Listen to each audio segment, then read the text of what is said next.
Bonsoir à tous et bienvenue pour cette quatrième chronique de Cinéma Extrême.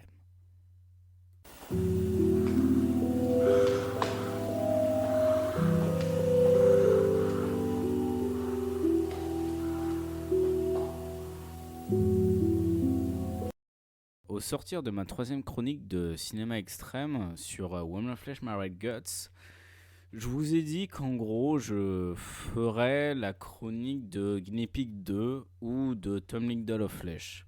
Ce qu'il faut savoir, c'est que pourquoi il y a eu autant de temps d'écart, sachant que ça me prendrait juste une ou deux soirées à faire une chronique sur l'un de ces films-là, c'est que en gros, bon, je vous le dis quand même, c'est qu'en gros, en fait, je suis tombé sur Juvenile Crime. Voilà, et j'ai vu Juvenile Crime et je me suis dit, putain, il y a Juvenile Crime, je vais faire une critique directe dessus. Donc en gros, au moment où j'ai vu Juvenile Crime, je l'ai mis dans mes favoris. Je me suis dit, bah, je vais le regarder le soir même. Donc du coup, j'ai regardé Juvenile Crime le soir même et tout. J'ai pris mes notes normalement, hein, comme toute chronique qui se respecte. Et en gros, bah, j'ai fait ma chronique. J'ai attendu un peu de temps avant de l'enregistrer parce que ce qu'il faut savoir, c'est qu'en fait, quand j'enregistre, en fait, mes chroniques, c'est que je suis à un endroit bien spécifique. Il y a des endroits où en fait j'enregistre pas mes chroniques parce que voilà, enfin voilà, bref. Et donc en gros, je me suis dit, bah, je vais attendre cet endroit pour enregistrer ma chronique. Donc je l'ai enregistré et tout, j'ai fait ma chronique, j'ai fait l'écriture, bien évidemment, l'écriture je l'avais fait en amont, tout ça, tout ça, tout ça. Mais en fait, le problème, c'est qu'en fait, après mon écriture sur Juvenile Crime, après, voilà, après l'avoir écouté plusieurs fois, je me suis dit ouais, mais non. Parce qu'en fait, le problème, c'est que j'ai l'impression d'être un peu trop enfin, non, vous ne l'entendrez pas, donc en vrai, je vais pas trop rentrer forcément dans les détails de fou, mais c'est juste qu'en fait, l'écriture me plaisait pas forcément, c'est pas... Je vais sur des points dans lesquels je suis en adéquation, mais en même temps, je suis pas forcément dans... C'est pas mon idée de base, en fait, disons. Ma conclusion n'était pas dans l'idée de base, et en fait, c'est vraiment la conclusion qui est le problème. Donc, en fait, je ferai une réécriture de Juvenile Crime. Ce qu'il faut savoir, c'est qu'en fait, en gros, Juvenile Crime était ma quatrième chronique, parce que, bien sûr, bon, j'en parlerai une fois que la chronique de Juvenile Crime sortira. Elle sortira peut-être d'ici les 2-3 jours qui suivront cette vidéo, d'ailleurs, même. Donc voilà. Et c'était pas en adéquation. Et en fait, le truc, c'est que Juvenile Crime était un film prioritaire, comme pourrait l'être un Fubar, un Fetus Muncher, et bref, j'en passe. Et donc, du coup, en fait, il passait au premier plan. Donc, en gros, j'ai regardé Juvenile Crime, j'ai fait la critique, machin. Je me suis dit, je vais la sortir. Ensuite, après, je ferai Guinea Pig 2. Puis après, j'ai réécouté et tout. Je me suis dit, bon, en vrai, on va pas laisser la chaîne inactive, bien que je ne sois très peu constant. Et je vous avoue que c'est vrai que je suis très peu constant. Ouais, je m'en excuse pour ça, mais c'est juste que voilà, faut prendre le temps de faire la vidéo, faut être là. C'est juste, c'est sur le moment, quoi. C'est vraiment sur le moment où j'ai vraiment envie de parler du film. En fait, c'est surtout ça. C'est vraiment sur le moment. Je pourrais être très actif pendant au moins 3-4 mois et après être inactif pendant 6 mois. En fait, c'est vraiment sur le moment. Voilà, c'est vraiment sur l'émotion, sur tout ce qu'on ressent. Et enfin voilà, la chaîne est un peu basée là-dessus, quoi. Donc, en gros, là, aujourd'hui, on va parler de Guinea Pig 2, Flora Flesh and Blood. Voilà, comme promis, en fait, en soi, hein, c'est dans la chronologie. Juvenile Crime n'était pas censé être dans la chronologie actuelle, mais voilà, on va rester dans la chronologie. Sachez-le, la prochaine chronique, c'est Juvenile Crime, qui, on pourrait le considérer comme un hors-série, mais ce sera quand même la cinquième chronique, je crois, si je calcule bien. Et ensuite, au-delà de la cinquième chronique, je veux pas vous vendre du rêve, mais ce sera soit le court-métrage, soit Tumbling Doll of Flesh. Voilà. Voilà, comme ça on est basé un peu là-dessus. Ou est-ce que Tumbling Doll of Flesh serait pas la dernière chronique Non, non, je déconne. En vrai, on va commencer. Non, faut en parler de Tumbling Doll of Flesh, même si pour moi c'est l'apogée, mais après on pourra parler de bien d'autres choses aussi, parce qu'il y a énormément de choses à découvrir aussi. Euh, D'ailleurs, petit aparté, je sais que l'intro est longue. Petit aparté, j'aimerais bien parler d'un. C'est encore mettre. Non, c'est un film d'animation, ouais, sans déconner, c'est un film d'animation que j'ai découvert il n'y a pas trop longtemps. Il est sorti en 1998. Je vais pas donner trop d'indices, mais il y a eu une adaptation live en 2016 et c'est un animé qui a été, enfin c'est un film animé japonais qui a été interdit dans plusieurs pays. Voilà, bon, si vous trouvez, voilà, petit indice, allez, je donne un petit indice. Il y a le nom d'une fleur dedans. Voilà. Mais est-ce qu'on la voit la fleur d'ailleurs dans l'animé? Oh là là. Bref, trop de questions quoi. Enfin bref, maintenant on va passer à l'introduction freestyle, l'introduction. Et le synopsis, lui, sera structuré. La conclusion, bah freestyle, voilà, comme toujours quoi. Et donc, voilà. Maintenant, venons-en à l'introduction. Guinea Pig 2, Flower of Flesh and Blood, Fleur de chair et de sang en français, est un film sorti en 1985 et le deuxième film de la saga Guinea Pig et est réalisé par Hideshi Inno. Avant de parler de ce film, mettons un peu de contexte. En 1985, le réalisateur Hideshi Inno reçoit une enveloppe contenant un film en 8 mm, un format amateur pour ceux qui savent, 54 photographies et une lettre contenant 19 pages et une lettre décrivant 19 pages décrivant un crime dans les moindres détails causé par un homme portant un casque de samouraï. Pour évacuer cette vision atroce et macabre, le réalisateur décidera d'adapter la pellicule en 8 mm, ce qui donnera naissance à l'épisode le plus sanglant de la saga, Guinea Pig 2, Flower and Flesh and Blood. Alors, pour la partie introduction freestyle, ce qu'il faut savoir, c'est qu'en gros, Guinea Pig, Flower of Flesh and Blood 2 est plus ou moins le troisième film gore extrême que j'ai vu de ma vie. Allez, vas-y, disons quatrième, si vous voulez. En gros, le quatrième, enfin le premier, ça a été Cannibal Holocaust. Puis après, je me suis orienté sur la Vomigore trilogie. J'ai regardé Slaughter Vomidol et ensuite Regurgitated Sacrifice. Et ensuite après, j'ai regardé Guinea Pig 2, puisque bah, je sais pas, j'en avais eu vent de ça. Oh, attends, est-ce que... Si, je crois que j'ai vu Guinea Pig 2 avant... Tumbling de la Flèche, en vrai, c'est vrai que mes souvenirs sont peut-être un peu biaisés, mais de toute façon, c'est les premiers. Et je me rappelle que celui-là m'avait énormément marqué, surtout pour une chose, c'est l'OST qu'il y a au moment où, en fait, on est presque à la fin du film. En gros, en fait, bon, je vais pas vous spoiler, mais... Enfin, pas pour le moment, mais en gros, vers la fin du film ou la conclusion de la torture, disons, est faite, en fait, on aura une OST. Et en fait, pour ceux, voilà, pour la petite anecdote, ou pour ceux qui savent, ou qui ont vu le film, en fait, ma musique d'introduction du début, en fait, c'est dans cette scène-là, en fait. Ma musique d'intro, en fait, vient de Guinea Pig 2. Voilà, What a Beautiful Sight I See, je crois. Donc, du coup, voilà. Et en fait, ouais, c'est un film qui m'a pas mal marqué. Et en fait, avant de faire la réécriture, parce que ce qu'il faut savoir, en fait, c'est quand j'ai fait l'écriture de la chronique, j'ai regardé en fait le film. Et en fait, j'avais des critiques un petit peu où je me suis dit, mais attends, ils ont pensé ça, ils ont pensé ça et tout, mais pourtant, c'est pas moi ce que je ressens en vrai. Donc, en fait, c'est pour ça aussi que je vous fais cette chronique. Enfin, voilà, mais voilà, c'était. Bon, de toute façon, c'est mon introduction, c'est freestyle, freestyle. Et puis voilà, et ben maintenant, nous nous retrouverons au synopsis. Le film commence sur un plan de ville la nuit montrant la vie de différentes personnes qui y habitent, par exemple rentrer chez soi, aller en boîte, aller au casino, etc. Puis viendra un plan où on y suivra une femme toute seule dans la rue, visiblement sur le chemin pour rentrer chez elle, qui sera suivie par une voiture. Elle se mettra à courir, sentant qu'elle est suivie par une voiture, puis se fera intercepter à un croisement, et se fera attraper et droguer et finira par s'endormir. On se retrouvera alors dans une pièce avec une peinture macabre au mur et la victime se réveillera. Désorientée, elle regardera de droite à gauche, le tout avec un fond sonore qui nous laissera comprendre qu'une lame est en train d'être affûtée et qui sera prête à l'emploi. À travers les yeux de la victime, en étant en plein état de végétation, nous découvrirons la pièce dans laquelle elle se trouve. On verra qu'elle sera ligotée sur un lit et est en train de s'échapper. Le bruit de la lame s'intensifie, on se retrouvera nez à nez avec l'homme au casque de samouraï. On verra en arrière-plan des taches de sang sur le mur, ce qui nous laissera penser que ce n'est pas la première fois. La victime se met à crier en sachant ce qui allait se passer, puis l'homme au casque de samouraï, appelons Yoshimitsu, sort une poule de sa cage présente dans la pièce et découpera la tête de la poule, faisant jaillir le sang de l'animal sur la victime.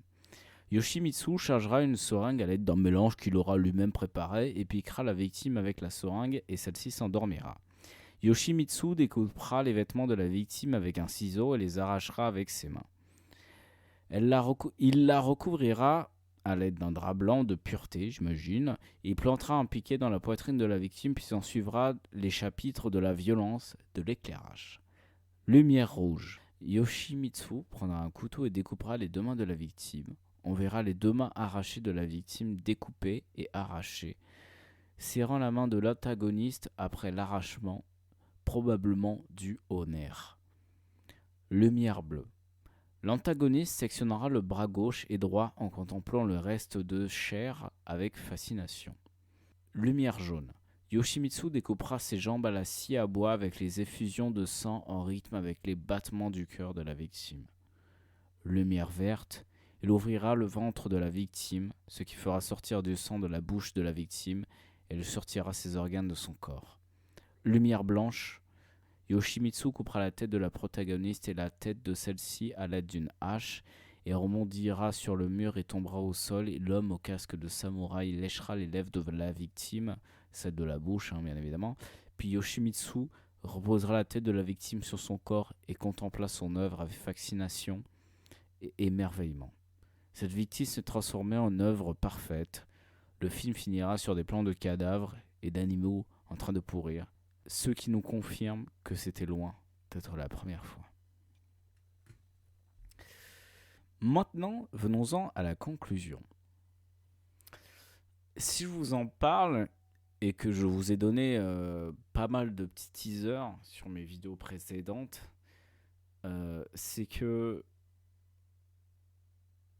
ce film m'a pas mal marqué. J'ai vu quelque chose différent des Regurgitated Sacrifice ou même de la Vomigore Trilogy. La Vomigore Trilogy, on est à la base sur du vomi, du torture porn, au sens même presque propre du terme, même s'il ne se limite pas qu'à ça. Je me suis retrouvé en fait à voir des meufs qui vomissent, des meufs qui sont torturées avec enfin je sais pas des voix un peu random voilà une mise en scène un peu spéciale qui est très très bien d'ailleurs, j'en reparlerai bien évidemment, mais qui est très très bien. Mais en fait là je me suis vraiment retrouvé en fait sur un snuff movie complet, et en fait c'était limite presque ma première fois, parce que en vrai ma première expérience en fait sur ce genre de scène et ce genre de moment en fait c'était sur The Green Inferno, voilà, qui on dit en général c'est un peu le remake de Cannibal Holocaust. Non, ça n'a rien à voir. Et en fait c'est presque, en fait The Green Inferno se rapproche plus du dernier monde cannibale que de Cannibal Holocaust. Mais bon voilà, le dernier monde cannibale qui est sorti bien avant de Cannibal Holocaust, enfin 2-3 ans avant, même si c'est du même réalisateur. Mais bon bref, ça on va pas en parler, mais pour le moment. Et en gros je me suis vraiment retrouvé dans cette ambiance neuve et je me suis dit ah ouais putain, là je suis en train de mater un vrai truc quoi. Parce que en fait la Vomigore Trilogy en fait bon voilà c'est un peu nanar en fait sur le fond. Et du coup j'ai regardé Guinea Pig 2 Flower Flesh and Blood presque par innocence, sachant que j'avais regardé un peu Guinea Pig 1 à l'avance, et en fait Guinea Pig 1 on se retrouve plus sur du je sais pas du tabassage filmé sur un fond noir d'une meuf quoi random. Voilà, en fait, on s'arrête plus à la. Bon, je dis ça vraiment sans cœur, mais en fait, on va vraiment parler cinématographiquement, en fait. Je vais pas forcément parler du fond sur une chronique dont je ne parle pas, en fait. Voilà, voilà on est clair un peu là-dessus. Et en gros, ouais, je me suis vraiment retrouvé sur un truc complètement snuff, complètement gore et complètement barré. Et en fait, cette notion d'œuvre parfaite, parce qu'en fait, le film tourne un peu là-dessus, c'est qu'en fait, c'est un mec qui kidnappe des meufs en essayant d'avoir en fait cette œuvre parfaite faite de chair et de sang, comme une fleur de chair et de sang. Voilà, d'où le titre. Et donc en gros, en fait, il y aura vraiment ce côté recherche, et en fait, à chaque fois qu'il va découper la victime, en fait, d'où le fameux chapitre des Lumières de la torture, Parce qu'en gros, à chaque fois qu'il va changer de lumière, ce sera une composition différente. Ce sera les bras, les jambes, la tête, bref, blablabla. Et en fait, en gros, il va les segmenter, parce que je n'en ai pas forcément parlé, parce que j'avais pas forcément, en fait, je l'ai regardé en sous-titré, mais les sous-titrés sont prendre l'adéquation avec ce qu'il dit à chaque fois, en fait. Donc, en gros, en fait, il fallait suivre, ou sinon, il fallait que je fasse un arrêt sur image, et il fallait, voilà, à chaque fois traduire et tout. Ce qu'il faut savoir, c'est que quand je regarde ce genre de film, par exemple, celui-là, il dure 41 minutes. Il m'a fallu 2 heures à peu près pour, voilà. Avoir une critique complète et encore je rush beaucoup, c'est ça le pire, c'est que je rush beaucoup, il y a beaucoup de choses que j'ai marquées qui ne sont pas retranscrites ici et ouais, en fait il y a beaucoup cette notion de quête, de beauté, de l'œuvre parfaite. Et donc du coup au niveau de l'éclairage, en fait on aura une sorte de chapitre. J'aime beaucoup j'avais noté ça en fait sur mon carnet, les sutras. Voilà, sutras, bon voilà, pour ceux qui savent, les sutras c'est les sutras. Et en gros, voilà, il y avait cette notion de sutra, chapitre, voilà, dialogue, tout ça, machin. Donc en gros, je me suis dit, bah ouais, en fait, ça respecte beaucoup. J'ai pas pu trouver forcément des significations avec l'éclairage. Je suis pas dans une. Enfin, j'aurais pu vous en trouver une peut-être, mais j'aurais été dans une branlette intellectuelle et c'est pas forcément le but de la chaîne, même si j'aimerais beaucoup faire ça. Mais le but, c'est pas forcément faire des vidéos d'1 heure à chaque fois. Et enfin, voilà, il y avait beaucoup cette notion de chapitrage, de la violence, de la découpe, ce qui mène en fait à une démarche artistique. Ce qui fait aussi que ça me touche, c'est parce que moi, en fait, je suis des études artistiques sans raconter ma vie, mais enfin voilà, je suis en école d'art et tout machin, je suis aux Beaux-Arts. Donc en fait, il y a beaucoup cette démarche, et en fait aussi, d'un côté, je la comprends. Enfin, non, c'est pas je la comprends, parce que j'irai pas découper des gens, et des gens qui découperont des gens pour faire une œuvre artistique, non. Bien sûr que non. Mais en fait, il y a beaucoup cette démarche artistique qui part en fait sur une frustration de se dire putain, j'ai envie de créer l'œuvre parfaite, j'ai envie de faire ce truc où je me dirais putain, ça y est, c'est fini. Moi aussi, je suis dans cette quête où j'aimerais faire cette peinture incroyable où je me dirais putain, c'est moi qui ai fait ça et ça y est, c'est fini. C'est bon, on peut passer à autre chose. Ou même pareil sur le dessin, même si le dessin, je commence à un peu plus toucher du doigt ce que je veux faire que plus sur la peinture. Mais bon, bref, là, je suis pas forcément là pour parler de ça. Et en fait, enfin voilà. Donc en gros, en fait, la violence, elle est omniprésente en fait dans ce court métrage. J'ai vu beaucoup dans les critiques sur des blogs ou même des sites qui parlent de ça, Cinéma Choc, enfin même d'autres, hein, disant qu'en fait les effets étaient presque truqués. Bah en vrai, moi je trouve pas. En vrai, c'est pas mal réaliste. Bon après, c'est vrai que si on part du principe qu'on a déjà vu Ostermontag, c'est sûr que c'est mieux. Je vais tacler Ostermontag à chaque chronique, sachez-le. Et enfin voilà, si on part d'Ostermontag, oui, c'est sûr, c'est incroyable. Mais en fait, moi je trouve pas ça ridicule en fait. Je trouve ça même très très propre. Si on n'est pas sur des effets, bien sûr les plans rapprochés, c'est plus pour te montrer genre, tu sais, ça clignote, c'est un peu des panneaux clignotants, genre t'as vu c'est gore, c'est des membres en train d'être découpés et tout, mais en même temps c'est crédible en fait. C'est pas genre t'as juste un bras qui se fait découper, t'as juste une petite flaque de sang, genre limite peinture rouge. Non, on n'est pas là-dessus en fait. On a vraiment des effusions de sang, pas des effusions de sang à la Brendan, mais enfin, il y a de la matière rouge qui coule quoi. Et donc en fait, c'est ça qui en vient très, très crédible. Et surtout, il y a une chose que j'ai beaucoup appréciée, c'est qu'il n'y a pas de sexualisation abusive de la victime. Soyons clairs, oui, elle se retrouvera en soutien-gorge, elle se retrouvera en culotte, elle aura presque un dessous de vêtements, enfin comme des robes de nuit rouges pétants. Je pense qu'il y a une signification à ça, mais je ne vais pas la chercher, j'ai pas trop envie. J'ai pas envie de vous faire une vidéo de 2 heures, parce que je vous jure, on pourrait vraiment se perdre sur des détails, hein. Mais peut-être que si je ferai des lives, peut-être des lives cinéma extrême, pourquoi pas. Mais enfin voilà, je veux pas me perdre dans des détails de fou là-dessus. Mais enfin, je pense qu'il y a une signification derrière. Et enfin voilà, il n'y a pas une sexualisation abusive, bien sûr. Voilà, c'est forcément le côté torture porn, c'est la meuf qui se fait enlever, agresser. Enfin voilà, c'est vraiment le côté très sexuel de la femme, presque victime.